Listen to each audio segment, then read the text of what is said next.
Salam Indonesia, Anda menyaksikan berita terkini bersama saya, Madis Kudenekarang. Pemirsa, batasan yang jelas antara politik dan hiburan semakin kabur di Amerika Serikat. Bahkan mantan bintang realitas TV baru-baru ini bisa menjabat sebagai presiden dan kini dunia hiburan lebih bernuansa politik.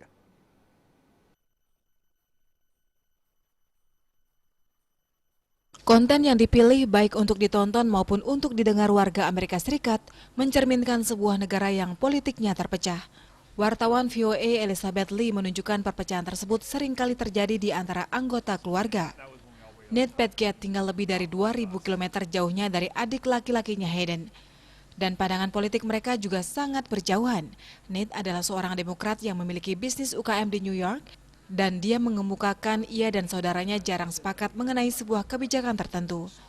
Kedua kakak adik ini dibesarkan di keluarga Republikan. Akan tetapi ketika Nate pulang ke rumah pada suatu musim liburan dari perguruan tingginya, Hayden Petgett mengungkapkan bahwa saudaranya punya pandangan politik yang berbeda. Pendapat kakak adik tersebut terkait hiburan juga mencerminkan pandangan politik mereka. Sementara itu, profesor dari University of Southern California, Christian Bellantoni mengatakan, Hollywood juga memuat lebih banyak komentar sosial di dalam show-show-nya dan sifatnya lebih politis.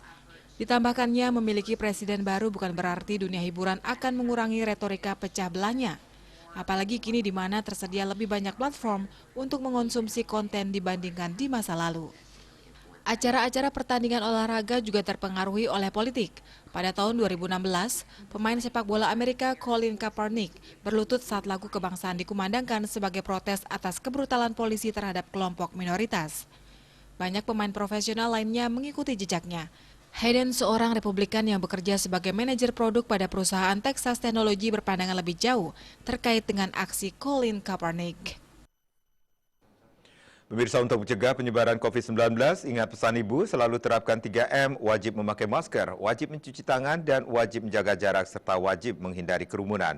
Dengan penerapan perilaku 3M, Indonesia segera terbebas dari virus corona menuju Indonesia maju. Tetaplah bersama Bali TV. Salam Indonesia.